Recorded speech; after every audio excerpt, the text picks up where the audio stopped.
Like, what's up? We gotta make sure I might don't go on the floor a couple times, and I know. well, we'll see if our mics are still in good condition.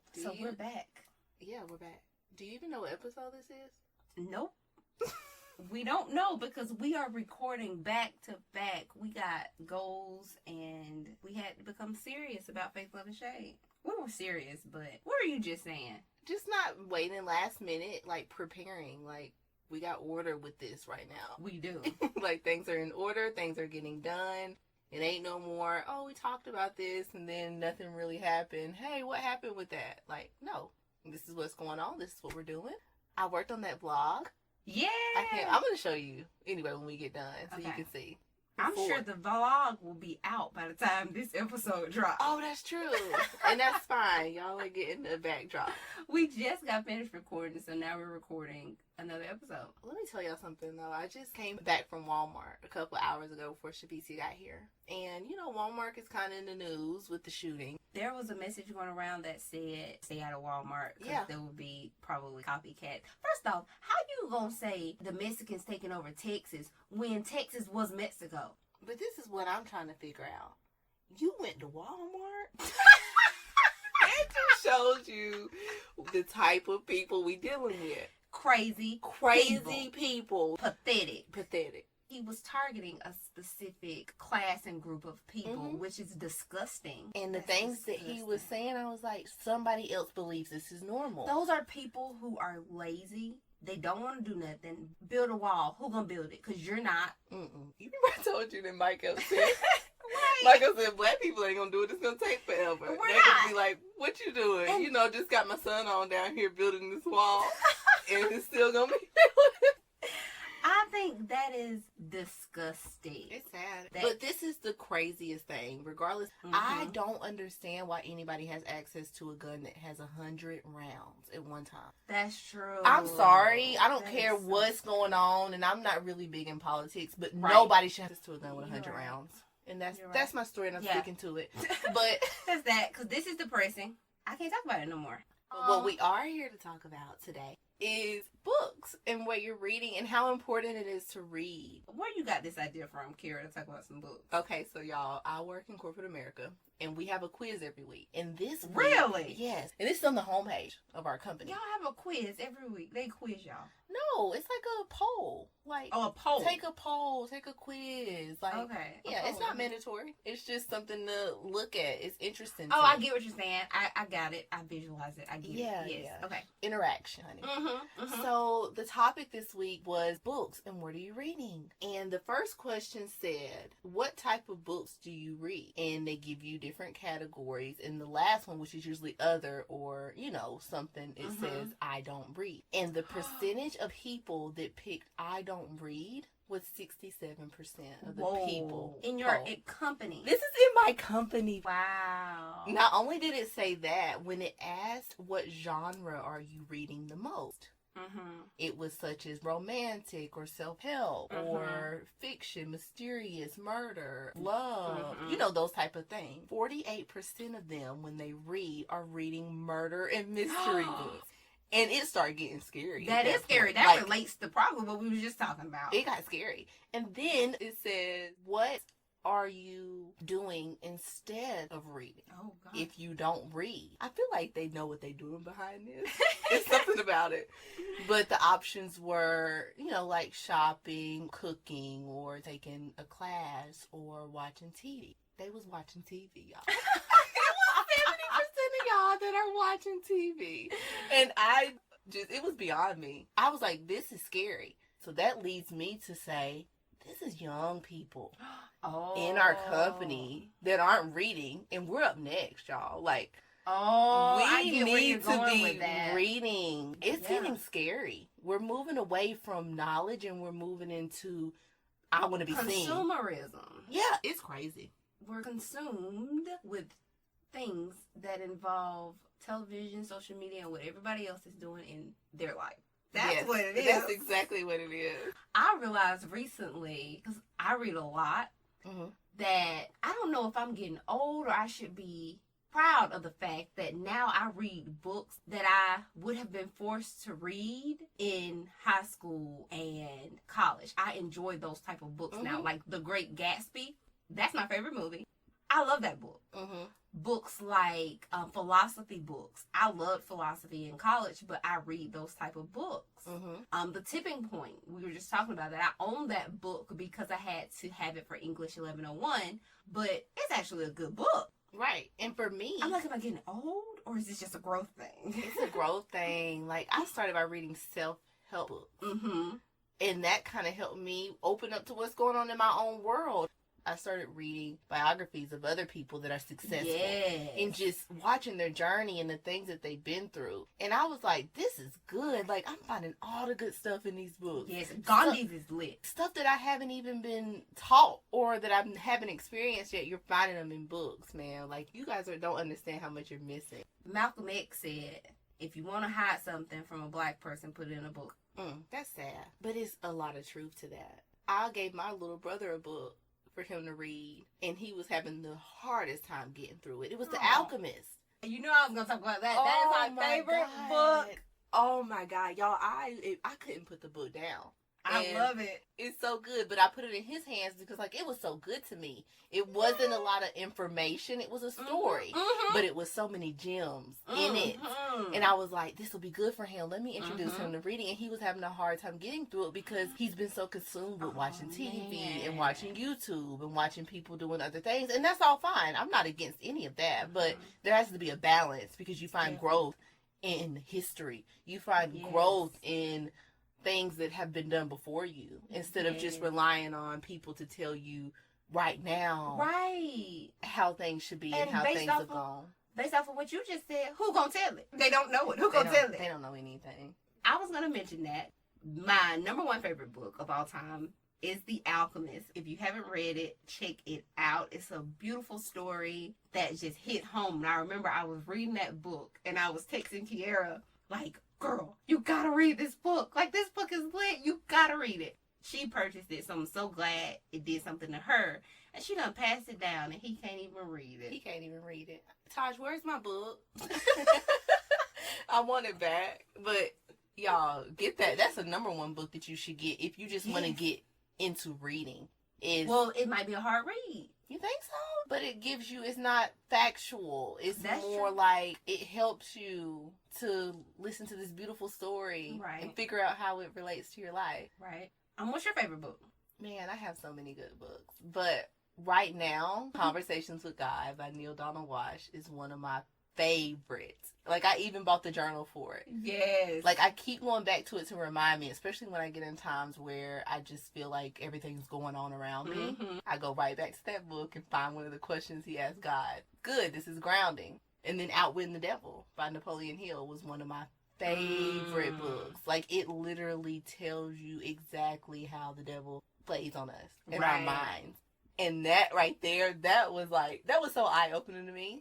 That's why I think when I was telling you earlier, it helps me transition from one mood to the next. To the next mood. Definitely. Yes. You're right. My second favorite one is The Screwtape Letters by C.S. Lewis. It's very similar to the one that she's talking about. C.S. Lewis is a genius. Girl. That's why I'm like, how do you not love Lion Witch in the Wardrobe?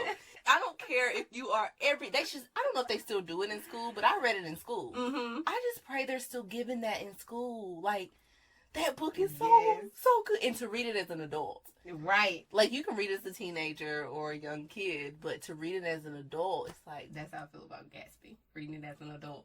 But C.S. Lewis is a genius. He's a mastermind. And this book is basically a series of letters from a higher level demon to his nephew, who's a lower level demon. He's just starting out. He in a demon school training, basically. So C.S. Lewis has to become pretty much a demon to write from that perspective. The whole book is from their perspective. So when the book mentions the enemy, he's talking about God. When they say our Father, they're talking about Satan. It's crazy. But here's the catch. The biggest eye-opener in that book is actually at the end. He had people writing him, asking him, was he going to follow up on the story? And he said it was so dark to him to even get in that place to write it. He didn't want to follow up. But he decided to write a toast. So he adds to the end of it, and the higher level demon gives a toast at this banquet that all the demons are at. Mm-hmm. It is wild. It's crazy. It's right? crazy. That is my second favorite book. Like, if I'm feeling some type of way, read that book. Like you said, go back. That's exactly how I do with those two books. It kind of just, especially Outwitting the Devil, I need to get that back. I loaned it out, but yes, I need to read that. It just kind of helps you to, when you're fighting with the enemy. You know what I'm saying? He tells you his ploy. You know, even in the book, he's kind of like, I shouldn't even be telling you this, but they're not going to believe it anyway. Right. You know, right. It is just like, oh my goodness. And just for the writer to go there. Like, just imagine, though, like, how easy it is for us all to get there. Mm-hmm. You know what I'm saying? Like, they had to do this to write to us, to gift us. Just imagine how quickly we fall into those traps all the time. Girl, yes. And they love it. One of the tricks that they pull was, okay, so the lower level demon, the nephew, he has a new convert or a new Christian. The guy that he is assigned to is a new Christian. And his uncle tells him, when he's in a bad time, when he's going through something, don't let him realize that this is only for a season. They all go through it. As soon as they become Christians, they have an exciting life. Things are looking up and they're happy. Don't let him know or get to a point where he realizes this down moment is just a moment. God has not left him. It happens because sometimes, and this is a trick of the enemy, he's talking about God, he says when they are getting their feet on the ground and they're going well, sometimes he distances himself from them so that they can become stronger and that their relationship can grow. Don't let him realize that that's what he's doing. Let him think that this is it. God went real because he hit a down spot. That makes so much sense. And that's exactly how it happens. Yeah, it's life, man. How are you getting to your books? Are you reading them from paperback copies, or are you on your Audible? Only phone? Paperback. Only paperback. I realize, or hardcover. If you follow me on Instagram, you know I have a couple of shopping habits. One of them, my number one, being household products. My number two is books. I ordered 5 books last week, and I ordered 3 yesterday. And I haven't even finished my last. I haul books. Like, I just sit down and I order a bunch of books, and I go through them, but I don't read them all at the same time. I order more books before I'm finished with the other ones. Yeah, I like having it in hand. Like, it's something about going through the pages and envisioning it in my mind. You know, how I want it to look. It's like a story. It's like watching a movie. Yes. Some of my friends are on Audible, which is fine because it makes sense for their job role. Like, they're hands-on with their job, but not having people or talk to people. I get what you're saying. So it makes sense to listen to Audible. I don't really like Audibles because I don't want somebody else reading it to me. Right. But I did have an Audible book. Goff. I can't think of his first name, but he's a Christian writer. He's really, really good. His voice. I was okay with him reading his story because he did a good job of telling his story. So I was like, man, I may give some books. I think some books, like if you're going to read mystery books, that's cool to have it on the Audible if they're reading it right. Right. I listened to the one with Megan Good and Devon Franklin, The Wait.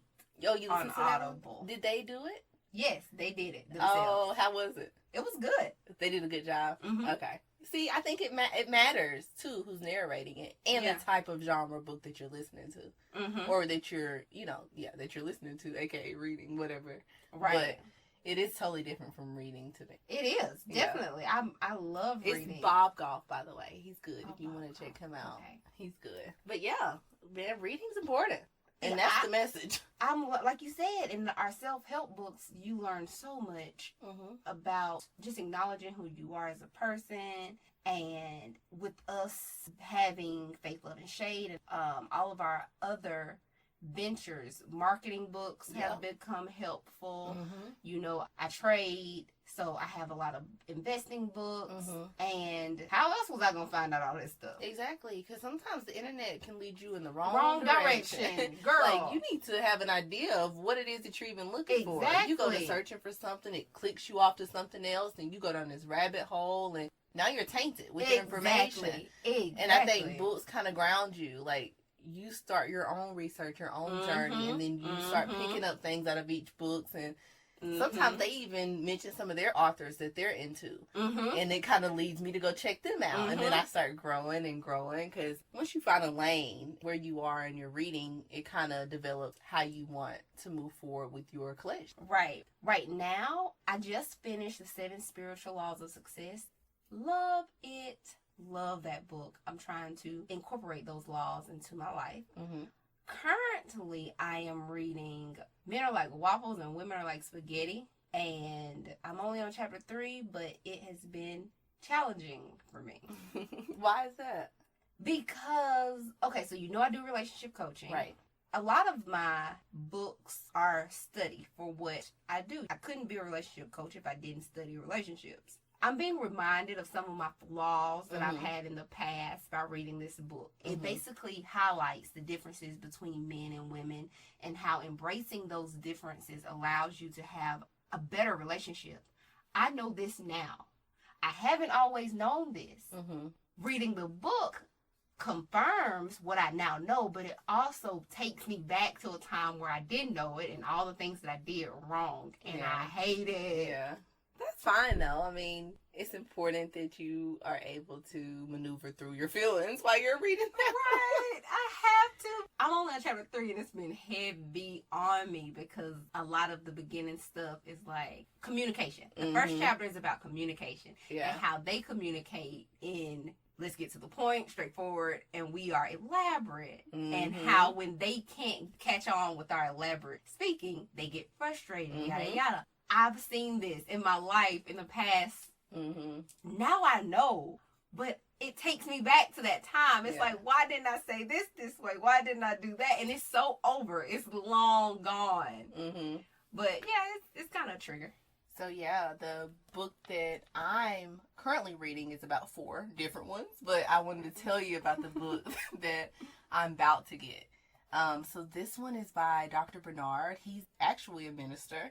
He was a guest at Relentless last week, so he came and spoke while Pastor Gray was out. But he wrote a book, and it's called The 4 Things Women Want from a Man. But his message for the day was just like, he started out prepping us for what it was about. And girl, he broke it down into the 4 things. And it was maturity. Yeah.